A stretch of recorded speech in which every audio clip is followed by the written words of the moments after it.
Hola, continuando esta serie de leyendo la Biblia todos los días, hoy vamos a leer eh, el primer capítulo de la carta de Santiago.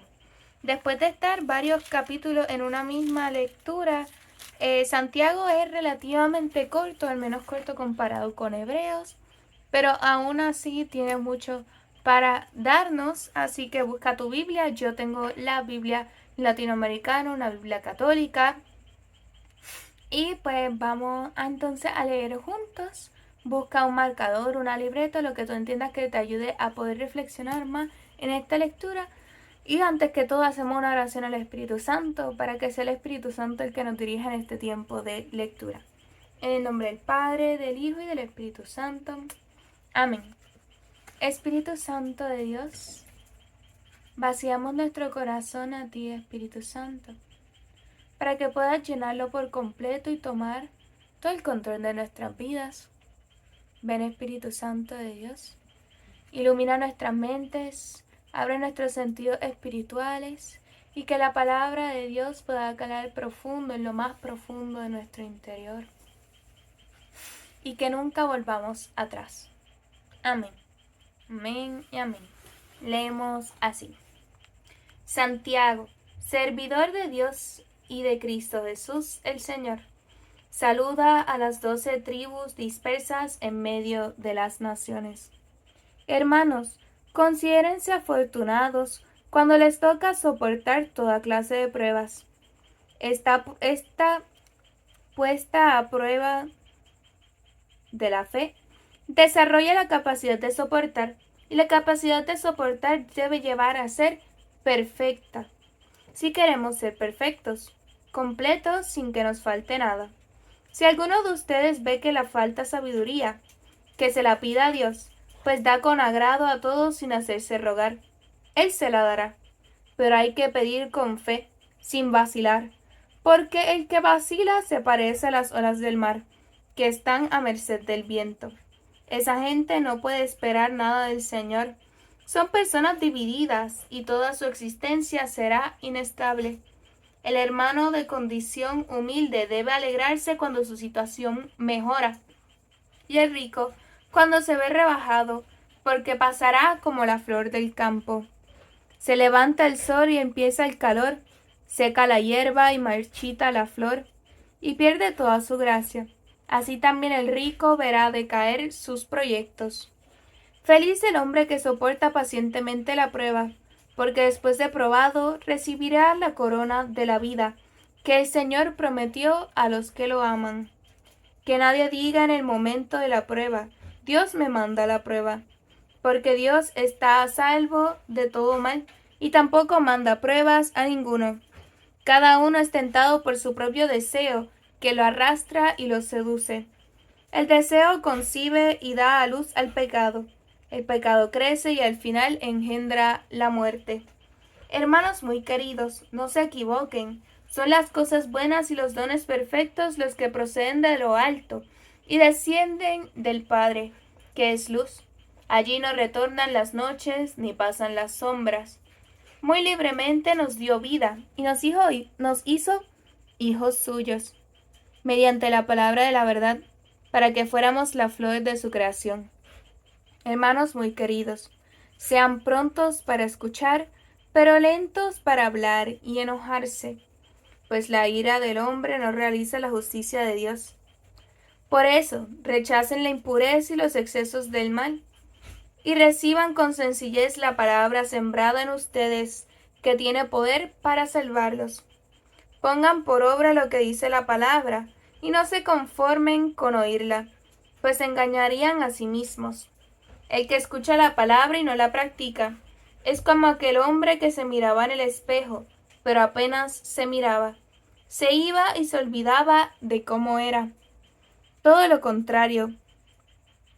El que fija su atención en la ley perfecta de la libertad y persevera en ella, no como oyente olvidadizo, sino como activo cumplidor, éste será dichoso al practicarla. Si alguno se cree muy religioso, pero no refrena su lengua, se engaña a sí mismo, y su religión no vale. La religión verdadera y perfecta ante Dios, nuestro Padre, consiste en eso: ayudar a los huérfanos y a las viudas en sus necesidades y no contaminarse con la corrupción de este mundo. Palabra de Dios, te alabamos, Señor. Hermanos, tomemos un breve momento de silencio para reflexionar en esta palabra.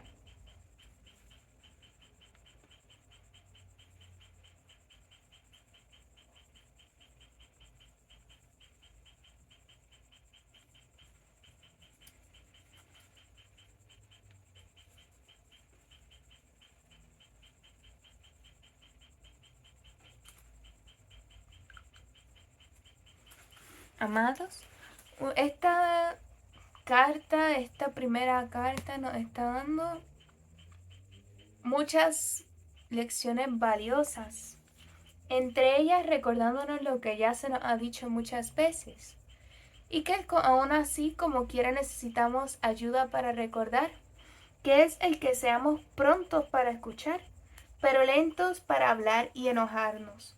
Sabemos que vivimos en una sociedad donde si tú me faltas el respeto, yo te falto el respeto, y muchas de las situaciones que ocurren es porque nadie quiere escucharse el uno al otro y todo el mundo quiere hablar al mismo tiempo y hablar por encima del otro, y que su palabra sea la que valga y que su palabra sea la que se escuche.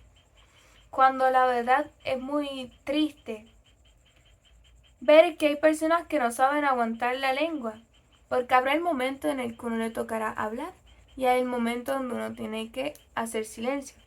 Yo siempre he detestado las clases de debates porque siempre hay una persona que no puede esperar a que tú termines de hablar para rápido meterse.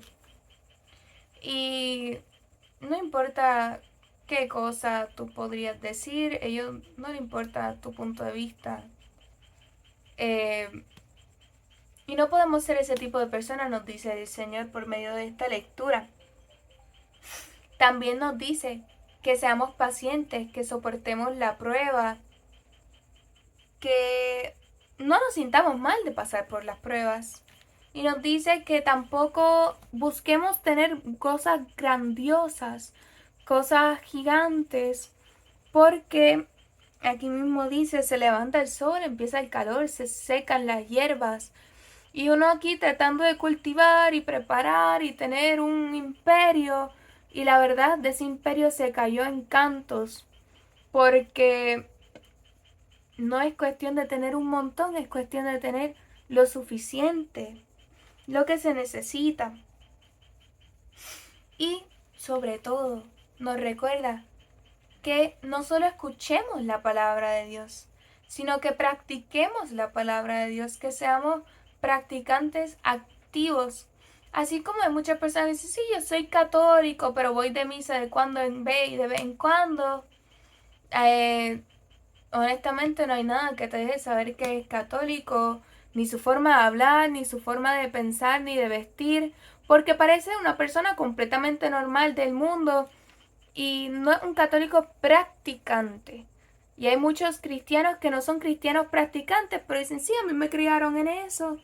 Y yo pues de vez en cuando y de cuando en vez si tengo el ánimo. Pero por medio de esta palabra nos dice que no, que sería necio y seríamos torpes. Seremos como una persona que se ve al espejo y rápido se olvida de cómo se ve porque no ponemos en práctica la palabra de Dios. Y la palabra de Dios es una palabra hermosa que nosotros debemos verdaderamente tener presente en nuestras vidas y que moldee nuestras vidas. Y que la palabra de Dios transforme nuestro ser. Porque no solamente es cristiano el que conoce de Jesús, el que conoce de Dios, no solamente es creyente el que conoce la palabra, el que puede recitarla, va mucho más allá. Porque dice que pongamos por obra lo que dice la palabra. Y también nos dice que esto de ser lentos para hablar y enojarnos es parte de ser una persona religiosa. Porque si no, frenamos nuestra lengua, nos engañamos a nosotros mismos, engañamos a los demás y seríamos hipócritas o doble cara o simplemente mentirosos si decimos llamarnos religiosos y creyentes y no podemos detenernos a nosotros mismos. Porque todas estas son virtudes que acompañan a una a la otra según uno pone en práctica la palabra de Dios. Así que hermanos, pongamos en práctica la palabra de Dios de hoy en adelante. Como canción les quiero dejar Pan del Cielo para que reflexionen en ella y los acompañe durante este día. Y recuerden, si a alguno de estos cantantes les gusta, por favor busquen más información de ellos. Tenemos que apoyar a nuestros cantantes católicos, a esos grupos de música que hacen el esfuerzo de grabar una canción y ponerla para que bendiga las vidas de más personas. Y nos vemos entonces mañana para continuar con la lectura de la Biblia diaria. Dios los bendiga.